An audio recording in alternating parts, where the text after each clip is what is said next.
ದೇಶ ಹಾಳು ಮಾಡಿದ್ದು ಕಾಂಗ್ರೆಸ್. ರಾಜನಾಥ್ ಸಿಂಗ್.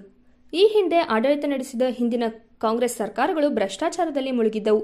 ಆದರೆ ನಮ್ಮ ಎನ್ಡಿಎ ಆಡಳಿತದ ಮೋದಿ ಸರ್ಕಾರ ರೈತಪರ, ಜನಪರ ಆಡಳಿತ ನೀಡುತ್ತಿದೆ ಎಂದು ಕೇಂದ್ರ ರಕ್ಷಣಾ ಸಚಿವ ರಾಜನಾಥ್ ಸಿಂಗ್ ಹೇಳಿದರು. ತಾಲೂಕಿನ ಕೆಂಪವಾಡ ಸಕ್ಕರೆ ಕಾರ್ಖಾನೆ ಆವರಣದಲ್ಲಿ ಜರುಗಿದ ಅಭ್ಯರ್ಥಿ ಶ್ರೀಮಂತ್ ಪಾಟೀಲ್ ಪರ ಪ್ರಚಾರ ಸಭೆಯಲ್ಲಿ ಮಾತನಾಡಿದ ಅವರು, ದೇಶವನ್ನು ಹಾಳು ಮಾಡಿರುವ ಕಾಂಗ್ರೆಸ್ ಭಾರತ್ ಜೋಡೋ ಯಾತ್ರೆ ನಡೆಸಿತು. ಜೋಡಿಸಲಿಕ್ಕೆ ಭಾರತ ಎಲ್ಲಿ ಮುರಿದಿದೆ ಎಂದು ಕುಟುಕಿದರು. ಮತಕ್ಷೇತ್ರದ ಬಿಜೆಪಿ ಅಭ್ಯರ್ಥಿ ಶ್ರೀಮಂತ್ ಪಾಟೀಲ್ ಅವರನ್ನು ಅಧಿಕ ಮತಗಳ ಅಂತರದಿಂದ ಆಯ್ಕೆ ಮಾಡಿ ಪ್ರಧಾನಿ ನರೇಂದ್ರ ಮೋದಿ ಅವರ ಕೈ ಬಲಪಡಿಸಬೇಕೆಂದು ಮನವಿ ಮಾಡಿದರು. ಶ್ರೀಮಂತ್ ಪಾಟೀಲ್ ಮಾತನಾಡಿ, ಕ್ಷೇತ್ರದ ರಸ್ತೆ, ನೀರಾವರಿ, ಶಿಕ್ಷಣಕ್ಕೆ ಹೆಚ್ಚಿನ ಅನುದಾನ ತಂದು ಅಭಿವೃದ್ಧಿ ಮಾಡಿರುವೆ. ಸದ್ಯ ಕೃಷ್ಣಾ ನದಿಯ ನೀರಿನ ಪ್ರಮಾಣ ಕಡಿಮೆಯಾಗುತ್ತಿದ್ದು, ನಿನ್ನೆ ಮಹಾರಾಷ್ಟ್ರ ಉಪಮುಖ್ಯಮಂತ್ರಿ ದೇವೇಂದ್ರ ಫಡ್ನವೀಸ್ ಅವರಿಗೆ 3 ಟಿಎಂಸಿ ನೀರು ಬಿಡುಗಡೆ ಮಾಡುವಂತೆ ಮನವಿ ಮಾಡಿದ್ದು, ತಕ್ಷಣ ಸ್ಪಂದಿಸಿ 2-3 ದಿನಗಳಲ್ಲಿ ನೀರು ಬಿಡುವ ಭರವಸೆ ನೀಡಿದ್ದಾರೆ. ನಾನು ಕ್ಷೇತ್ರದ ರೈತರಿಗೆ ತೊಂದರೆ ಆಗದಂತೆ ಆಡಳಿತ ನೀಡಿದ್ದು, ಮತ್ತೊಮ್ಮೆ ನಿಮ್ಮ ಸೇವೆಗೆ ಅವಕಾಶ ನೀಡಬೇಕೆಂದು ಹೇಳಿದರು. ಈ ವೇಳೆ ರಾಜ್ಯಸಭಾ ಸದಸ್ಯ ಈರಣ್ಣ ಕಡಾಡಿ, ದುಂಡಪ್ಪ ಬೆಂಡೆವಾಡಿ, ಶ್ರೀನಿವಾಸ್ ಪಾಟೀಲ್, ಶೀತಲ್ಗೌಡ ಪಾಟೀಲ್, ಅಭಯ್ ಅಕ್ಕಿವಾಟೆ, ಸಂಜಯ್ ಸೇರಿದಂತೆ ಇನ್ನಿತರರು ಉಪಸ್ಥಿತರಿದ್ದರು. News 43 India Kagwad. उस समय भी कांग्रेस की ही सरकार केंद्र में थी। भारतीय जनता पार्टी, मेरे बहनों भाइयों, इस प्रकार का पाप कभी नहीं कर सकती है, सत्ता मिले या न मिले।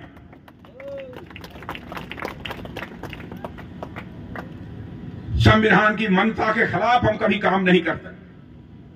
यह हमारी सोच है। आज यहां पर विधानसभा का चुनाव हो रहा है, तो मेरे बहनों भाइयों, मैं आप सबसे कहने आया हूं, इस बार के विधानसभा चुनाव में भारी मतों से आप भारतीय जनता पार्टी को आप विजय दिलाइए। जहां तक हमारे प्रधानमंत्री मोदी जी का सवाल है, पिछले 9 वर्षों से केंद्र में भारतीय जनता पार्टी के नेतृत्व में एनडीए की सरकार काम कर रही है। इसके पहले की भी कांग्रेस की सरकारों को आपने काम करते हुए देखा होगा। शायद ही कोई 5 वर्ष ऐसा गुजरा हो जबकि कांग्रेस के नेताओं और मंत्रियों के ऊपर भ्रष्टाचार के गंभीर आरोप न लगे हों। यहां तक कि उन्हें जेल की हवा भी खानी पड़ी है। लेकिन आज हम सीना ठोक कर कह सकते हैं, 9 वर्षों का समय हमारा गुजर गया है मोदी जी के नेतृत्व में सरकार चलाते हुए। लेकिन बहनों भाइयों, कोई मां का लाल उंगली उठाकर नहीं कह सकता कि हमारे प्रधानमंत्री के दामन पर कोई भ्रष्टाचार की दाग लगी हुई हो, या हमारे किसी मंत्री के दामन के ऊपर कोई भ्रष्टाचार की दाग लगी हुई।